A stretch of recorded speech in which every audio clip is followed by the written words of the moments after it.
Seigneur, que ta grâce, seule ta grâce. Nous voulons instaurer un état de droit. Et dans un état de droit, il y a une justice indépendante. Ce n'est pas à l'individu Félix Tshisekedi de commencer à faire justice.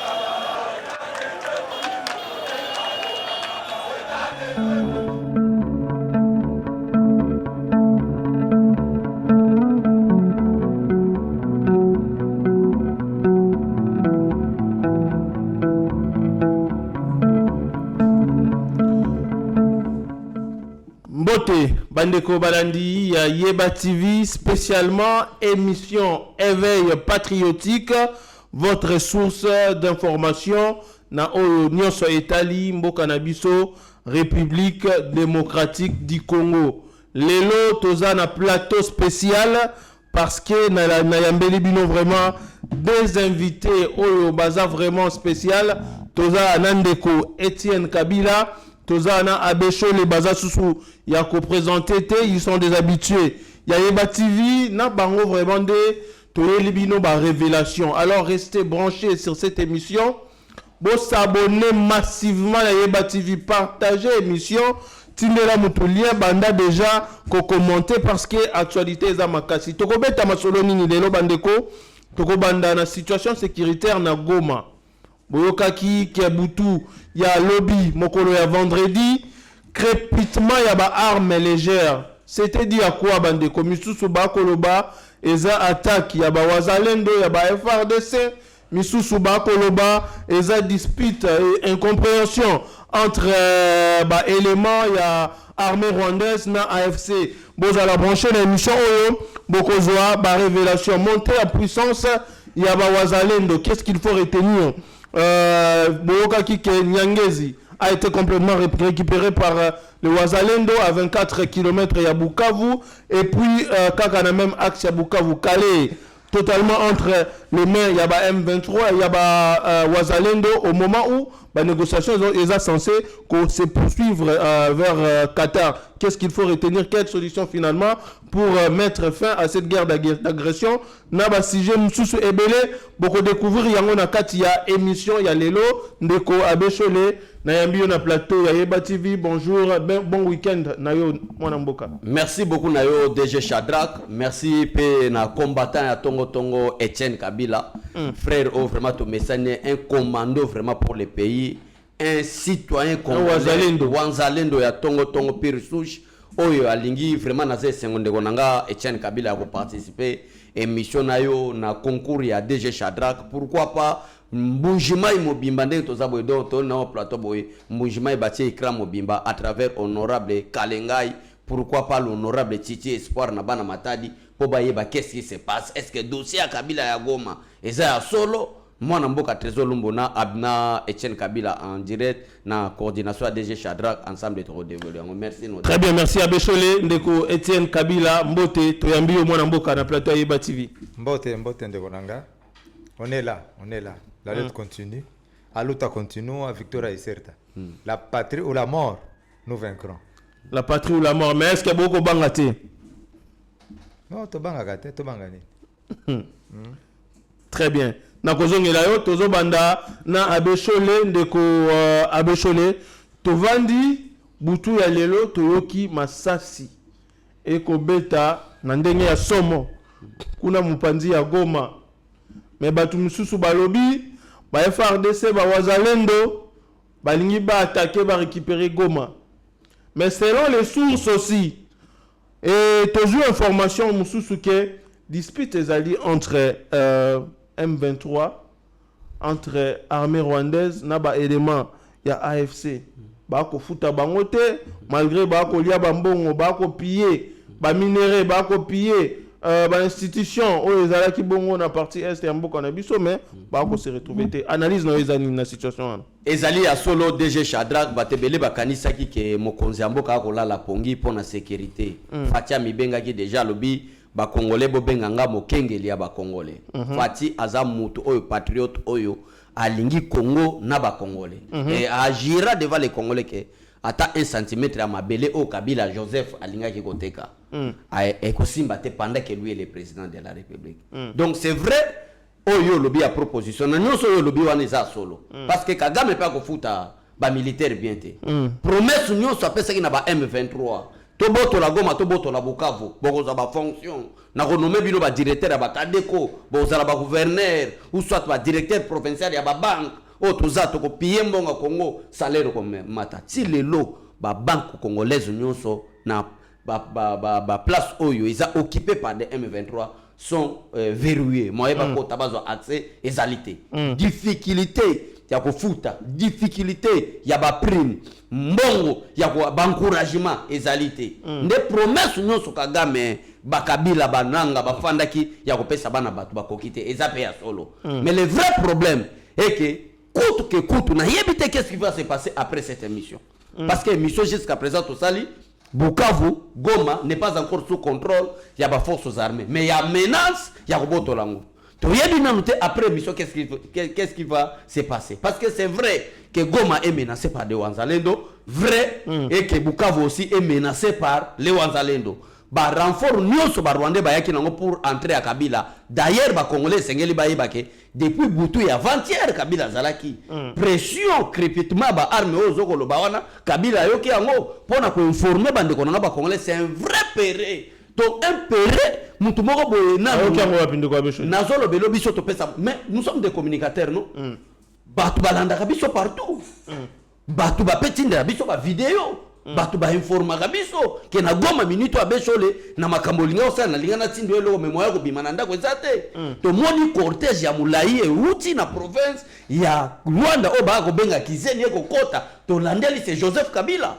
et Joseph Kabila na minito azana Goma akimi ndeko kima azaki na Goma depuis avant-hier la boto akimi ko kima donc balinga ba ko sala réunion ya ko sala évaluation ya makambo azako pesa nanga ndenge mokonza mboka lobaki ke AFCC Kabila ayaki asala évaluation nazalaka na bino na yeba TV awa to yebisa bino ke Olivier Lemba kitaki Bukavu pour financer corrompre ba Wanzalendo et simba raté mbongo nyonso Olivier Lemba ayaki nango na Bukavu pour financer cette guerre OK Kabila za patron Kabila ye élément liboso ya kosala évaluation makambo nazako financer mbongo nazalaki kopesa action sur le terrain et ko kendenge nini amoni d'abord ya liboso ça ne va pas yami balé ayeye moko assassiné à s'engager pour que azwa dossier na maboko voilà era yoki présence ba balle ndenge Wanzalendo ako betela ngo DG Shadrack alors Kabila kokaki ataki ma le péré Kabila ndé akimaki voilà situation ko lekana Goma très bien de quoi Bechole toye pande ko Etienne Kabila comment na makambo ko lekana Goma de ko Etienne Kabila est-ce qu'on peut déduire que l'armée Nabiso Lelo est prête à récupérer par exemple la ville de Goma ou la ville de Bukavu et bah désordre où les cas Nakati il y a mouvement il y a rebelle M23 entre Bango armée rwandaise qu'est-ce qu'il faut retenir de cette situation est-ce que baza sous capable de gérer bah parti ou bah zo qui peut être de quoi Etienne Kabila. Merci pour la question. Mais on peut vaincre une armée, mais on ne peut pas vaincre une population. Ah oui. C'est ça le problème. C'est évident. Dès lors que Banga Wazalendo, bako gouverner qui votait pendant que Banamboka bazo télémé la bango. Si le marqué bazo Goma, marqué bazo une majeure partie à la province à Nord Kivu, est presque ingouvernable parce que la population n'est pas d'accord avec leur mouvement. C'est ça le problème. Oui, bien, moi j'ai fait une proposition. Dans cette proposition, on a lobby. Pour la sécurité dans l'Est, il faut que ça ait une police. Au moins, il faut que les jeunes soient bien encadrés. Et comme la police municipale, et comme la police d'immigration, et comme la police des frontières, wazalendo ba jeunes wala, sont des enfants autochtones, ba protéger les frontières na bango moko. C'est pourquoi on ne va pas kokate, Rwanda ko diriger pays wana te. Il faut organiser ba wazalendo wala. Soit organiser ba structurer bango bien. En tout cas, M23 à Kokima wana. Bazo ko diriger en Gote, pourquoi? Parce que la population n'est pas d'accord avec eux. Il y a des autres tous les jours. Nagoma, des autres bimi. C'est tous les jours. Autres informations à lobby kuna naza informer tous les jours. Ça veut dire que ezalaka tous les jours. Coup de feu, il est là toujours dans Nord Kivu. Sud Kivu, n'en parlons pas. C'est tous les jours, mais ça c'est bêta kakuna. Bazan a kimiate, bazan a pété. Comme ça, le mouvement M23 FC. Toloba trop. Parce que Toloba est un mouvement à Joseph. Nous avons regretté pourquoi ça doit devenir une actualité. Oh, Joseph Akineki Goma. Oh, Joseph Aligna Kokina Est. Mais tu es déjà qui M23 est à Joseph. Azala on a présent. Azala on a présenté. Ezali le konaïe. Mais Eloga comment c'est lui le patron. Mais Eloga Kobanga Makasi. Eza mouvement M23 Zoyate. Eloga Uzbang Cezani. Eza Bozana ennemi à Kati. Awa na Kinshasa, nous avons un 23 na Kati na biso. C'est ça de Eloga Kobanga Makasi wana. Tanga bango to e baba. Nazo regretter loko moko na bi so tuzo ko kate ko déboulonner ba caméra ba ati le kwebo na kati ya parlement na Sénat. Il faut tous on Jean Marc Kabunda. Donc caméra pas à M23. Parce que Jean Marc Kabunda déboulonna mabundi. Jean Marc Kabunda déboulonna Ilukamba. So na ile pesa tozana mutu capable ta ko déboulonner ba caméra wana. Tous on Jean Marc Kabunda na présidence ya nani ya. Caméra sali ni ndeko. Kabila. L'équipe na bango partenaire fidèle, le chef de l'État le Bagango. Mais quand tu parles, tu parles en faveur de nos agresseurs rwandais. Non, Bemba, tout ce que Bemba fait n'est pas bon. Au nom de l'unité nationale, de la concorde nationale, Bemba ne peut pas condamner Joseph Hippolyte Kanambe. Joseph Hippolyte qui est le patron du M23. Ça veut dire que Yop aux anakati mouvement wana. Vous comprenez? Ça veut dire que Yop aux anakati mouvement wana. Donc tozo wana batu awa nakati Sénat. Nakati ya nani ya parlement, nakati ya armée, nakati ya sécurité, bango pe baza nakati ya nini ya M23. Parce que bateau bazo attaquer Bemba zaka caméra était na moni pe Corneille nanga attaquer Jean-Pierre Bemba. Ndeko ba type attaquer Jean-Pierre Bemba. C'est ce que je dis, Babati Lukobe sont les mêmes. Babati Lukobe ngana yebi de Babati Kala, défenseur des droits de l'homme. Bati le compétent Mobutu, défenseur des droits de l'homme. Les lois comme politicien, les lois comme politicien, les lois comme bon. Oyebi naloba tous les jours clair. Les Bashi, c'est une tribu congolaise. Baza congolais, Bashi. Hein? Mais Bashi, les arrière-grands-pères Bashi, baza d'origine rwandaise.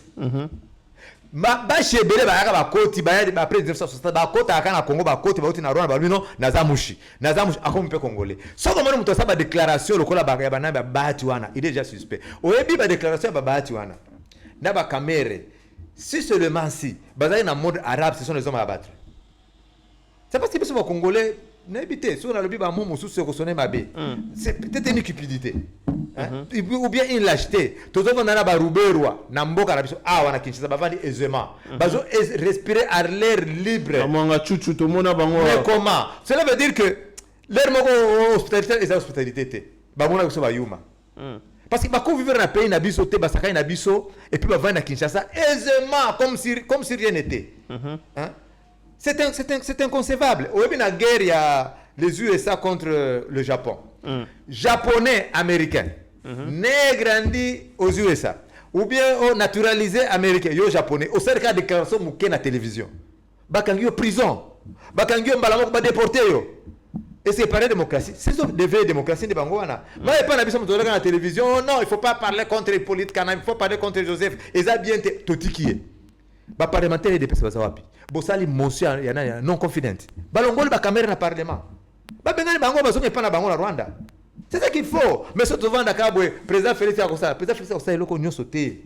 Président Félix aza chef de l'État. Aza lié na constitution, aza lié na communauté internationale, ba koloba boye, président asala kabongo te, le chef de l'État c'est une autorité, la plus haute autorité du pays. Aza la réaction na bango de bango ba solo kama kama politique, kama likolo.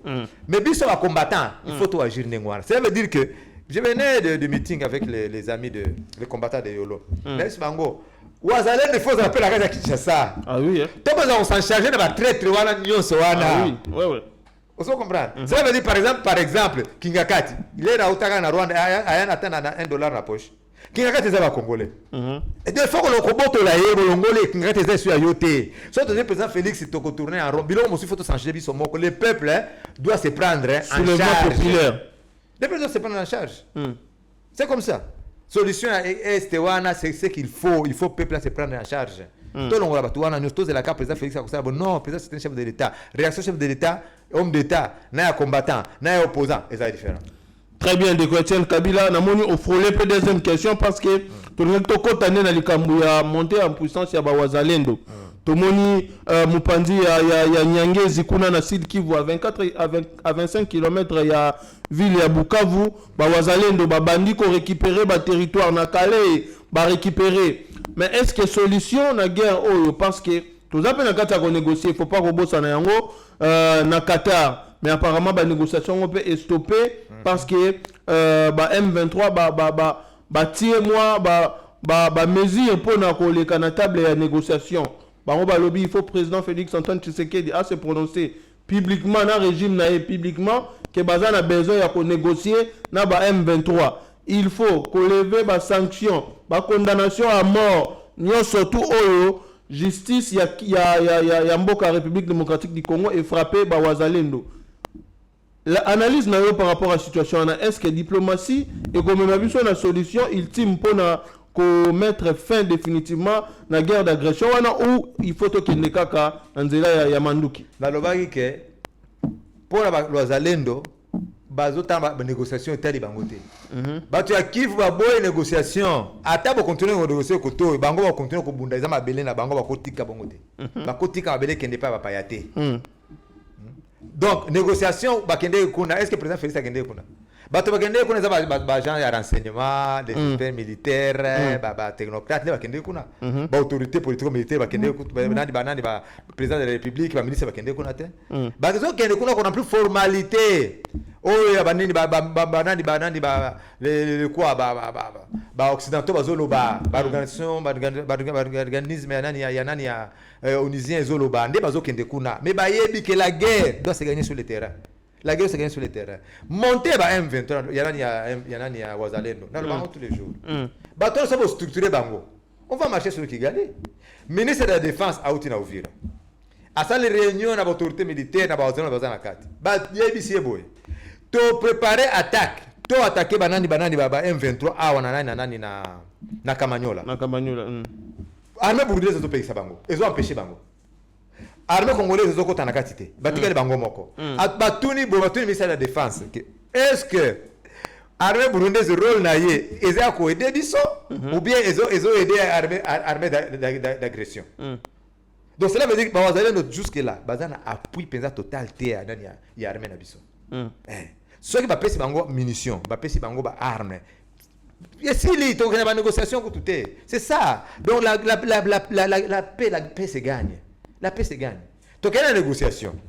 Ok. Négociation est sous nini brassage et mixage. Donc, tous les gens qui sont rwandais c'est pourquoi j'ai dit aux combattants non. Biso mo to s'enchaîner bato ba ko na Kinshasa te.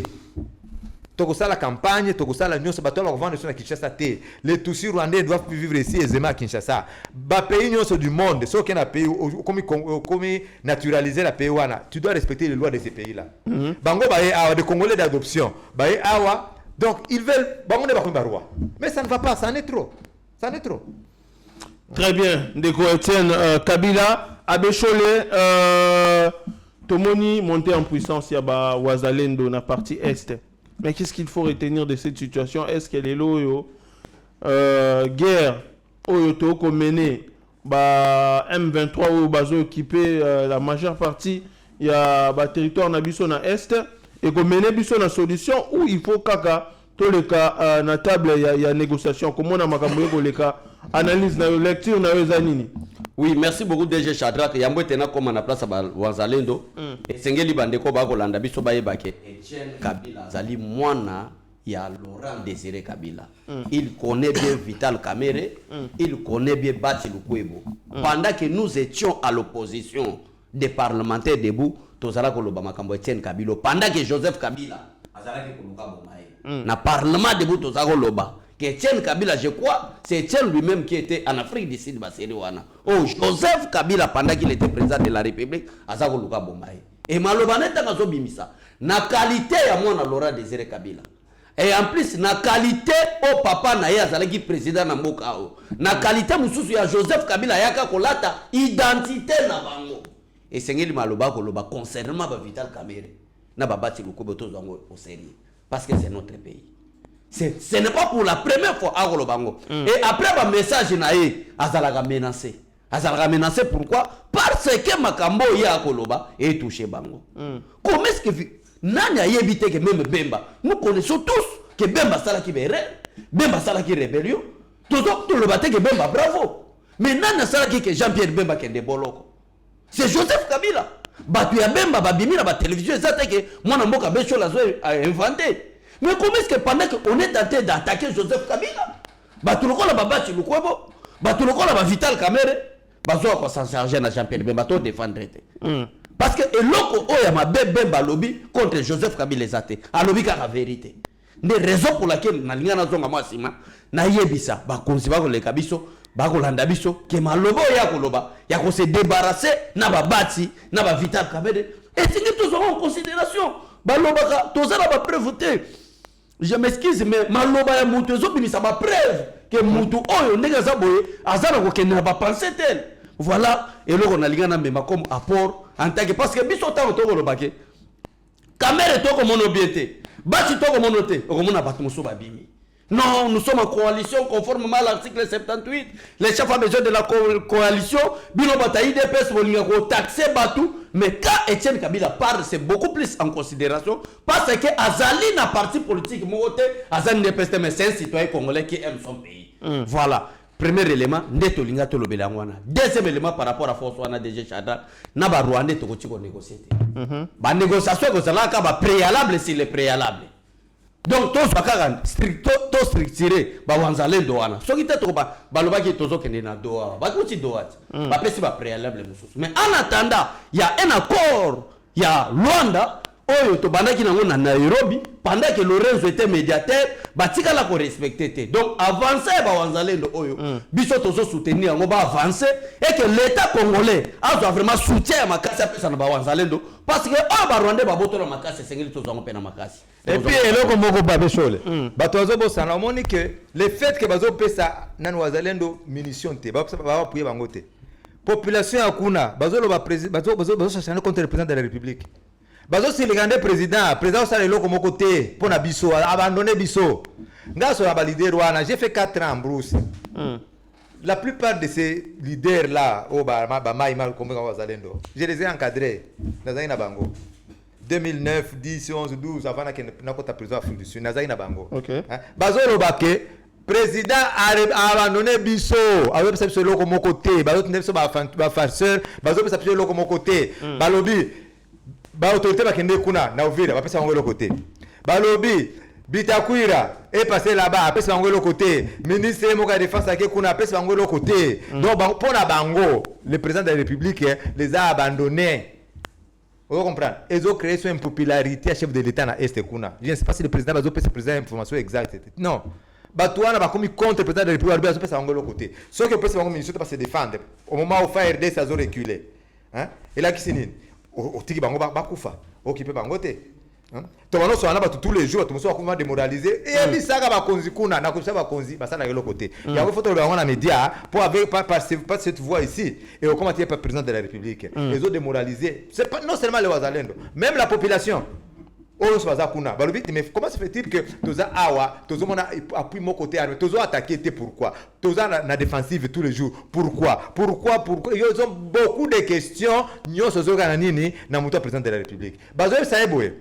Ce qu'on a armé Bazalendo, bakubelo que là un jour, ndeme François appelle ça président de la République angwana, bakubaluka, bakumina mouvement na bango moko. Et c'est vrai, ce qu'on a abandonné bango lelo, on peut se bango l'autre côté. Bakolobanine, osala konda bango te. Bako ça peut mouvement na bango moko. Na pesa qui information la fois dernière que il y a certains groupes de Bazalendo. Bazo recevoir mbongo ya M23. Parce qu'il va se sentir abandonné. Mutumuso ya pesa mbongo akondi manaye. Ngala expliquer bango, so ba pesa mbongo, bozo ango, bolia. Mais bon changer position té. Mais c'est pas n'importe qui, c'est pas tout le monde à motema devant la situation là. Alors on a besoin vraiment la présidence de la République, il faut tout organiser le plus tôt que possible. Tout organiser Wazalendo ana. Le Wazalendo c'est la protection la population civile. c'est la population qui vit là-bas, Wazalendo, les natifs de là. Balobi ba benefso ko kendete nde appui à mouné na président de la République parce qu'on peut vaincre son armée, mais la population mutako vaincre bango azate. Très bien, Ndeko Etienne Kabila, il faut Koloba, il faut que soutenir le chef de l'État, il faut que dénoncer Bangouna ya chef de l'État. Na guerre oyo tozo sibir na kati ya mboka na biso RDC na ville province ya Kinshasa ndeko Ndeko Etienne Kabila lobi yango, il y a les ennemis. Il y a président Félix Antoine Tshisekedi awa. Tozana bango awa. Likambo na ko soulever est très important. Banani ba ko financer guerre oyo ya Est. Banani ba ko collaborer na banguna na biso. Na likambo etali guerre ya Est.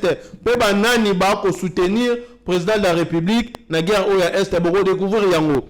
Tozo kende na régie tolanda des vidéos. Une contradiction totale entre bakambi ya mouvement oyo tobengi pacte social basango na SCC. Bakolobela makambo etali financement ya guerre ya Est. Fulani X alobi o te Rwanda pesa rabiso mbongo. Oya ye alobi non, bango ba pesa rabiso mbongo te, mais finalement qui dit vrai? Tokende na régie bozwa vidéo ya ndeko Eric Senga na Fulgence Muteba oyo aza président ya Senko. Bon to ya kozonga to analyser makambo vraiment na bokebi nyonso. Qui finance toutes vos activités, le voyage, oui, le logement et justement, partout? Voilà, merci. Il ne faut pas sous-estimer l'Église catholique. Elle a des moyens pour couvrir les frais de nos voyages. Il ne faut pas sous-estimer non plus l'Église du Christ au Congo. Ce sont des institutions. Je peux même me risquer les meilleures qui fonctionnent dans notre pays. Nous avons des moyens. Nous avons eu des moyens pour commencer. Et puis par ailleurs, je vais vous surprendre peut-être, il y a des gouvernements qui nous ont pris en charge. Et je salue justement ce qui a été fait. Et ça montre que avant de prendre une quelconque décision sur cette initiative, il faut absolument réfléchir. Dans le gouvernement congolais? Non, pas du tout. Mais le gouvernement angolais, le gouvernement rwandais, le gouvernement kenyan, le gouvernement ougandais. Même le Rwanda vous a donné le moyen? Même le Rwanda. Le Rwanda qui nous agresse? Mais oui, enfin, oui. Qui agresse la RDC? Je vous dis que... Qui tue vos propres populations? Le Rwanda a trouvé notre initiative salutaire. Oui, mais c'est lui justement qui est dénoncé par votre propre gouvernement de soutenir la rébellion qui pille, qui tue, qui viole, qui massacre. Nous ne sommes pas le gouvernement, nous sommes des pasteurs. Et nous demeurons des pasteurs, même dans la recherche des solutions à notre grave. Oui, mais ici, vous simplifier les choses. Je vous dis que les gens qui nous ont accueillis ont trouvé l'initiative très, très, très pertinente. Et il y en a parmi les gouvernements qui nous ont tout simplement offert tous les conforts qu'il fallait et tous les moyens pour que nous puissions expliquer cette initiative. Je me réfère à l'interview de Monseigneur Fulgence Muteba aux États-Unis chez mon ami Stani Boujakera. Vous sortez de chez Paul Kagame. Appellerait le protocole d'État. C'est dire que, d'abord, je voudrais affirmer qu'aucun pays, commençant par le Rwanda, l'Ouganda, le Kenya, le Congo-Brazzaville, l'Angola, pour ce qui est de l'Afrique, la France ou les États-Unis, n'a donné un seul dollar en termes de soutien à l'initiative. Mais vous êtes en train de contredire le Monseigneur Fulgence Muteba. Monseigneur Muteba était juste en train de dire que certains gouvernements ont accompagné notre délégation dans une solidarité. Ça il a dit, il nous a... C'est-à-dire que tous les voyages que nous effectuons, nous achetons nous-mêmes le billet. OK? C'est nous, comme église. C'est chaque église qui achète les billets pour sa délégation. Mais quand on arrive, par exemple, je prends les cas du Rwanda, je vous l'ai dit ici en passant, nous n'avions pas initialement prévu rencontrer le président Kagame ces jours-là. Nous avions l'audience avec le président Ruto. Mais c'est à la demande du président Kagame qui a expressément insisté pour que nous les voyions avant de quitter Kigali. Pourquoi? Parce que pour entrer à Goma, on est passé par Kigali. Nairobi, on a pris Kenya Airways pour entrer là-bas. Alors, puisque c'était à minuit, on devait embarquer à 1h pour arriver à Nairobi et l'audience était prévue à 9h avec le président Ruto. Nous avons expliqué que ce n'était pas possible parce qu'on nous attendait à Nairobi. Et ce sont le protocole des deux pays, protocole d'État, qui ont arrangé les choses pour dire, écoutez, Nairobi est d'accord que vous terminiez avec le président Kagame et une autre audience sera prévue. Et nous étions à 1h du matin. Nous leur avons dit, mais nous n'avons pas prévu dormir ici. C'est à ce titre-là que le protocole d'État, non seulement qui est allé nous loger, mais il y a eu tout ce qu'il y a comme accompagnement du protocole. Notamment enveloppe. Les véhicules. Vous savez, cette histoire d'enveloppe, c'est aussi question de culture. Hein? Ouais. C'est aussi question de culture pour des personnes telles que Marius qui ont vécu sous d'autres cieux. Vous allez vous rendre compte que rencontrer une autorité ne signifie pas avoir une enveloppe. Donc, je pense que les Congolais croient que la culture qui est chez nous, nous sommes allés rencontrer le chef de l'État qui est... on croit pas. Fixation sur le Rwanda, mais pourquoi il cite pas l'Angola? Pourquoi il a parlé aussi de l'Angola? Vous avez aussi des enveloppes là-bas? Non, personne n'a donné des enveloppes. C'est comme ça que j'ai dit, sa question de culture. Ailleurs, quand vous rencontrez une délégation officielle, d'abord, ils n'accepteraient pas des photos, parce que vous ne pouvez pas prendre des photos avec un chef d'État n'importe comment. Et les lieux où il faut prendre une photo est déterminant par rapport à la nature. Très bien. Etienne, ngai tangna landi vidéo oyo et salinga nzoto malili.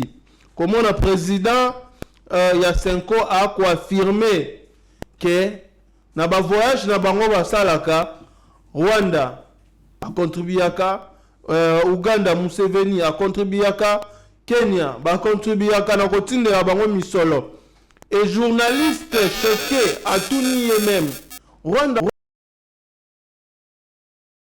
bino o akomi kobeta munoko. Et kaka bango moko na kati ya mouvement na bango bakomi ko se contredire o Eric Senga aye alobi makambo mususu alors tokondimela nani ndeko Etienne Kabila. Oui, la main qui donne c'est la main qui dirige. Donc so Rwanda pesa bango mbongo. Donc bazo sala ba négocier bango sur les injonctions nini ya Rwanda. C'est pourquoi je disais que ba traite les mineurs tous na bango ndewa na kati na Swahili balobaka adui wa ndani. Donc ennemi à kati. Il est plus dangereux que aux hommes on a musika. À cause de tribunaux très facilement. Bato ebele ba ça na président Félix va permettre na wana. Ce ne sont pas les amis du président Félix. Bazo aider été. Et puis cette guerre tous nango. Exact que on biso tout le président Félix président tout biso sont combat de IDPS. Non.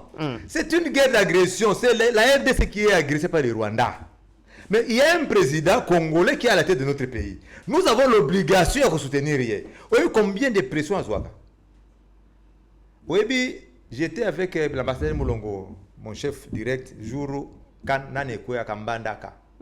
Les vieux nous avaient reçus au palais de Mar. Donc, c'est un rapport à la sécurité.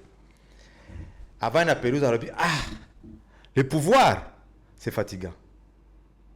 Donc, à tel arsenal militaire aux Ayanakati à Nambandaka, ils ne pouvaient même pas croire que Mbandaka est mais trahison, Mbandaka est non, mais chef de l'État. Mais regardez le langage du chef de l'État. Il y a une similitude dans le langage de Laurent Zerkabena et la président Félix. Il y a le même problème.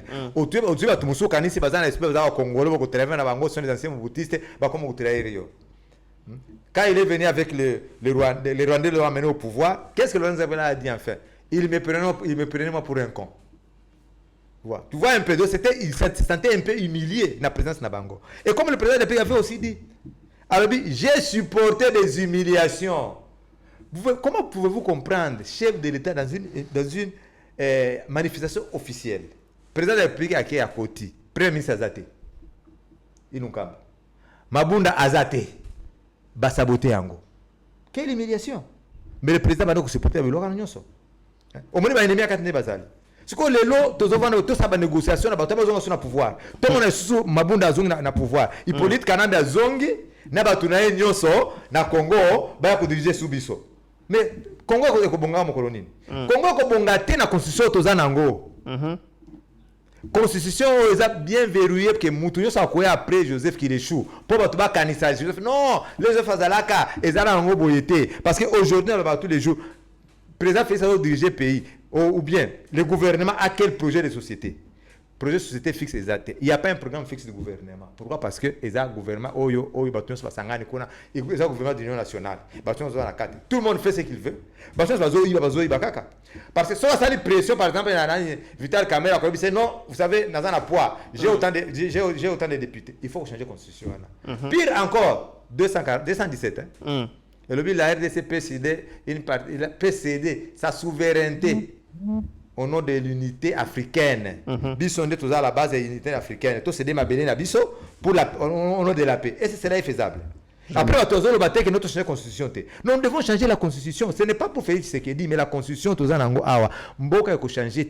Il faut changer la constitution. Si seulement si, et au Rwanda, président Félix a continué, tant mieux. Joseph a fait 18 ans, un imposteur comme Joseph Rwandais, tout Rwandais. Il a fait 18 ans. Sur base de quelle loi?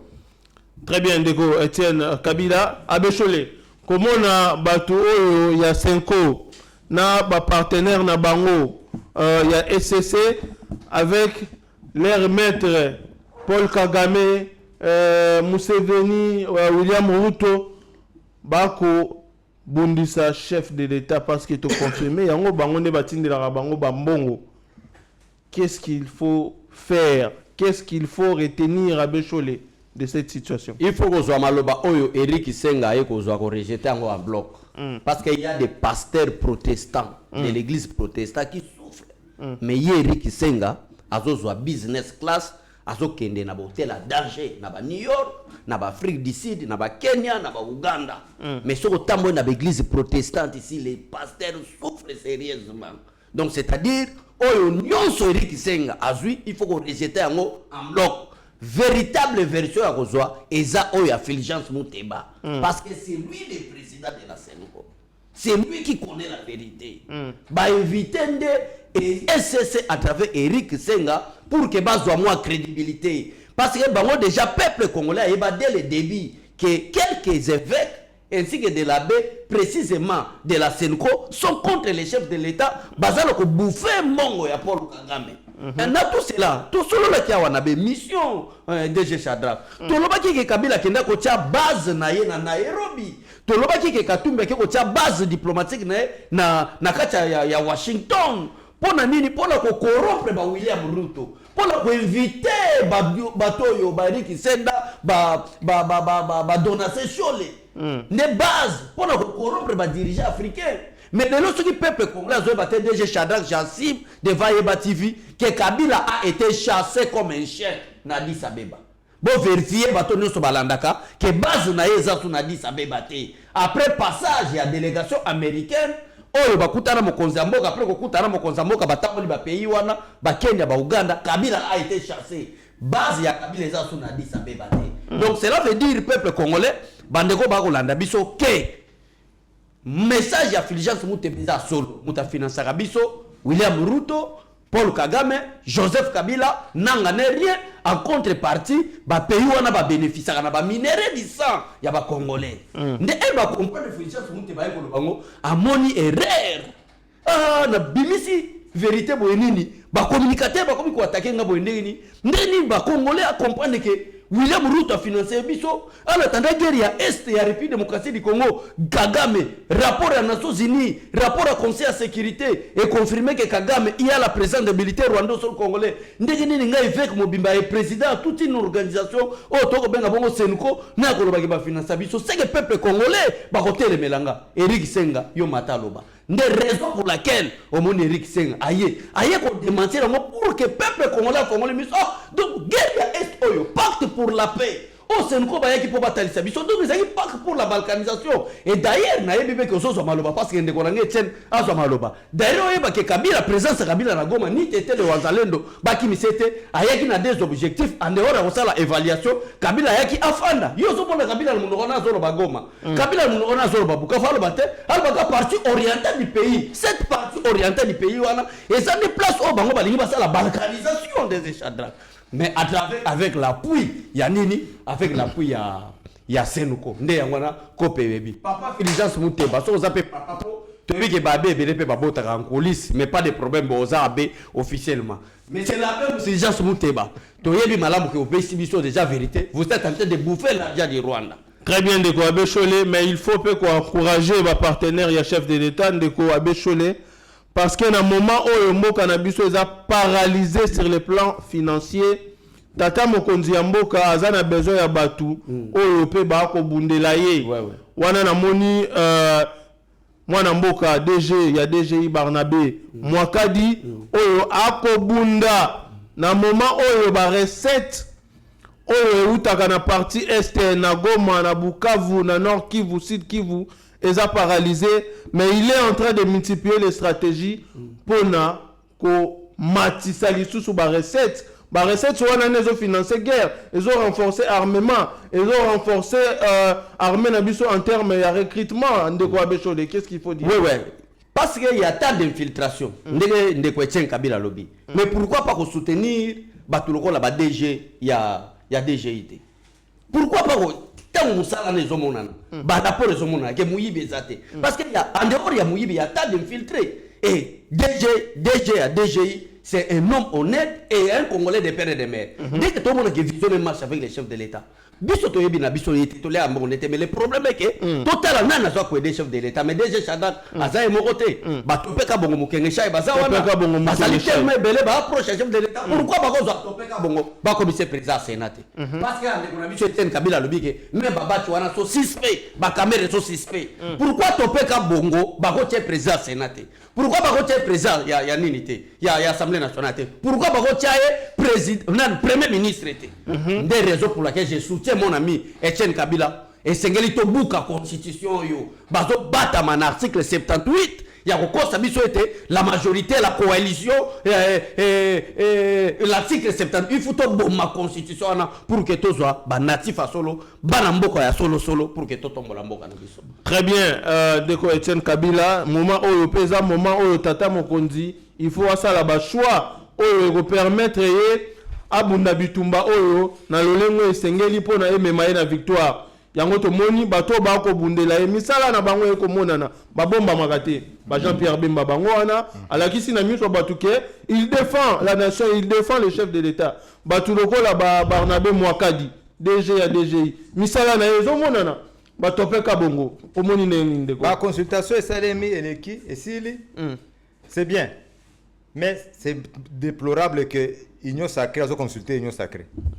Et ça va consulter le ministre Judith Ake va consulter la consultation. Alors que le gouvernement n'a sélectionné la faiblesse. Ake va dire non nani soki nani ngoika sandia ke kuna consultation. Batu nani sama rukondo ba consultation. Ça veut dire que bozongi saka ba même batu wana non. Et ça la batu il faut déboulonner d'abord le Sénat le Parlement. C'est pourquoi je disais que Abécholé. Et on a le bail qui parce que vous savez mal Kabundi. Le président de la République, c'est qui le président de la République? Jean-Marc Kabound, Premier ministre. Ministre de la Justice, Constant Moutamp. Etienne Kabila, ministre de l'Intérieur. Les pays est en marche. Mais il est tout, Bakimi.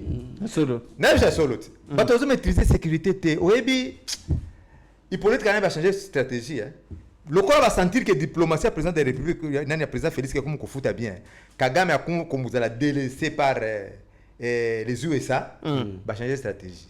Asali base ne mususu wapi na nini wapi na Harare siko tozolo baka Rwanda lobe kustokomi Zambie ba Joseph Akanga nani c'est qui c'est Gédéon Kyungu chef wa Katanga bakanga bakanga bango bango Gédéon ko azaki logé par Joseph na villa na Lubumbashi avant il calmement pendant tout le temps que Joseph était au pouvoir donc asala lokola ni ba milice na ye ya Katanga il y a un groupe bien organisé parmi les plus grands groupes de Maï Maï au sud de Kivu. Bakolo Bargana Joseph. Et ça, la milice naïe. Et cause à l'exclu, surtout que Kalemi et quoi il lobby. Ou bien on va attaquer par Kasumbalé ça. Et ça va groupe nous Joseph. Tout à la Rwanda, nous devons organiser sécurité nabi, il faut organiser en bien, armée faut organiser en bien. C'est pourquoi j'ai toujours dit qu'il faut pas organiser bien les Wazalendo. Et ça là partout, et ça la police des frontières. Et la police municipale tokanga po tokanga Joseph après conspiration comme ce qui le Rwanda ça a biso boye le c'est comme Angola tout ça na Rwanda kaka le aux Zambie le connaît comme Angola parce que tout ça s'organiser le président doit mettre l'homme qu'il faut à la place qu'il faut dans le gouvernement oyozoya. Très bien, Ndeko Etienne Kabila Oyoka Kipe Joseph Kabila Azoko a annoncé que vu la situation sécuritaire ya mboka na biso, vu la faiblesse ya ba institution ndenge ya lobby par les billets de Olivier Kamita tout ba annoncé retour ya Joseph Kabila na partie orientale ya mboka na biso. Kamita tu Masamba. Yem annoncé. Kamita tu Masamba son père. Mwindu lokolanga. Ye mama moi c'est Kamita tu Masamba. Mwindu lokola papa na ye. Ye qui métier uta wapi? Kaba fo Congolais ande ba osaka na biso parce que tout tika bango ba osaka na mboka na biso. Hein? C'est ça les Français disent que on se laisse baiser au cul. Je m'excuse pour la terminologie, des fois ça énerve. Hein? Imagine-toi, au nom du Congolais, oh notre pays. C'est ton pays d'adoption. C'est ton pays d'adoption. Ils sont Congolais, ils sont bien, ils sont hospitaliers. Non, c'est la cupidité. Quand vivre dans le ils ne peuvent pas avoir les mêmes droits que nous. Olivier Kamito a parlé. Olivier Kamito c'est qui? Moïse Katumbi. Moïse Katumbi c'est qui? Un Congolais d'adoption. Encore un Congolais d'adoption. Bango ne va pas aller devant le pays n'abisso. Bango ne va pas aller devant. Le Vital Kamere, deuxième personnalité, il y a République n'abisso. Quelqu'un qui n'a aucun goût de sang Congolais dans ses veines. Vous vous rendez compte? Tu as Joseph Bango Mokonassens Trazoloba. Joseph Atier, chef de délégation, un Rwandais. Kamere, un Hutu Rwandais. Ah, Ngana c'est tout qui? Rwandais, c'est comme ça que tu comprends. Mais c'est pourquoi ça arrive pile à Joseph. Tous les proches de Joseph, soit tu es une femme rwandaise, soit aux Rwandais à 50%, soit aux Rwandais à 100%. Deux comme pire Joseph. Impossible aux la très proche à Joseph, soit aux Congolais à 100%. C'était impossible. Joseph a lobby voilà fragilité à l'institution. So Alingi, président Félix a dirigé la dictature, le Kola Yabana Obama. Quand lui tuait tout le monde, quand il voulait tuer tout ça Obama. Néo le bec bisonné topé ça on va béquille. Le Kola Omoni Kamnani Nanga lobby, Mutomusa lobby, était Nanga ça m'a bête, donc au PC va béquille. Yo mon Congolais, au trahir Mboka na yo. C'est une trahison. Constater Félix, le président Félix, ça ne veut pas dire être début de PS. Tu défends ta patrie. C'est une obligation pour tout citoyen congolais. Joseph Azonga, Kuna, Azana Ekaka, Batune Bazaka Awati, Batune Bao dirige Bisso, Batune Bazana ba institution Nyoso, Batune Bazana, combien d'officiers rwandais Joseph Fago Savon armée sur Bazana Kasi armée na Bisso. Azonga pour institution ça faible. Ah bon? Ça m'étonne parce que constitution yem to salango. Hein? Donc constitution de paix ça gagne force il y a institution. Mais comment il peut parler encore de la faiblesse? Il y a institution. Qu'est-ce qui peut lui nous amener pendant 18 ans au Asala quitter? S'il vous plaît, Abéchol, Azan a perte de vitesse. Vous avez un problème spirituel. Et dans peu de temps, vous allez voir à cause de l'Iran. Azan appelle ça au vent. Et l'on va salir. Azan appelle ça au vent. Là, il peut vivre en paix. Azan a Kingakati. Il sera Iran à cause de son amboko côté. À cause de son amboko côté. Donc, ça, je vais faire zongi. Ah ouais, bisoto de son exil. Non, bisoto de son exil. Vous allez pousser à tout le monde de prendre les armes. Très bien, Neko Etienne. Abéchol et Toke Nasuka. Retour, il y a. Joseph Kabila a annoncé que l'institution a besoin de faible situation sécuritaire, tout le gérer, Mbokeza paralysé, il faut y aller. Non, malheureusement, tu comme Nasuka Kolanda Makambo Olivier Kamita à lobby ndeko nange tiena à lobby Olivier Kamita zamona lisuma. Moi je suis de Bandundu Mubunda Idiofa, Kamita est de Bandundu, sa mère est de Bandundu. Nazo mona te lien nini Olivier Kamita tazana famille Kamita. Na kanda peste Kamita wana mais toute vérité n'est pas bonne à dire mais to ebika ke Belge moko soka leka banini mais à la prochaine tokoya toloba Olivier Kamita toza Belge. Au moins la bateau va menacer sécurité à Moga na binobo yo ka sona obeta bango masasité. Il faut obeta masasité tata Olivier Kamita tout à ça mon papa Kamita tout té. Soki maman kenda ko bimana mobile mususu té, il faut total clair. Parce qu'il menace la sécurité nationale. Tokoza na pitié na yete, mwana lisuma, autre na lingala, mwana ya makango. Natiri Olivier Kamita. Mwana makango ko pesa information nini ya bien. Kabila azo détruire mboka. Kabila azo boma. Il y a une famille avec Kabila combien de personnes Kabila boma. Toyo ke la boma, il faut tout ça bango pendant que Tshisekedi là. Tshisekedi peut relonga na pouvoir ôter azananu. Parce que ba yebi malamu que dès que Tshisekedi la longa, ba via ba tembele baby. Il faut tout ça bango donc mona ba système ya ba missile non conventionnel. Il faut zonga DG Shadrack. Merci na yo vraiment. Tokoyele Olivier Kamita tout prochainement. Très bien, Ndeko Abéchol, to komi na suka le mot de la fin balamoko. Merci Ndeko Nanga Etienne, merci na DG Shadrack, équipe Mobimba. Ya Yeba TV, mon frère Malgré, pesanga comment na zelate tout le monde. Ba Rolanda biso partout. partagez l'émission, likez, commentez. Nous sommes là. À la prochaine, pour mon avis, on a des questions et comme il y a un couloir, chaque fois pour partager les idées.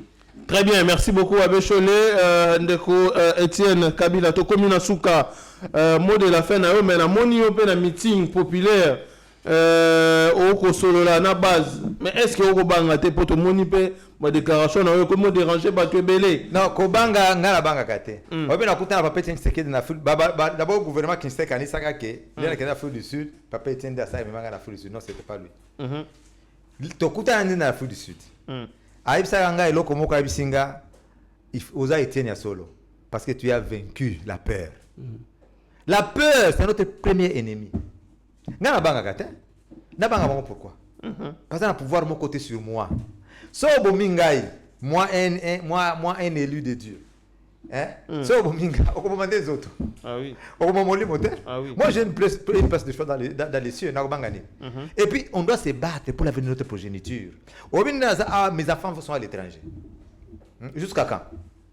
Terre na bango za awa, il faut pas vendre awa na mboka na biso. Ba kola la culture na biso awa. So biso to bundite, bana na biso ba kolela, avenir na bango kozala hypothéquer, il faut to bunda pona mboka na biso. Nga na banga mutu moko te, ba kusala loko moko te, ba yana ba poison, ba tiena nga na ba poison, na uti prison. Ça vous avez na prison. Hein? Donc, abomi yoti. Mais nga na prison. Et c'est na sena beta masolo que voilà, ezaki pona tel na prison. Ezaka ba opposition.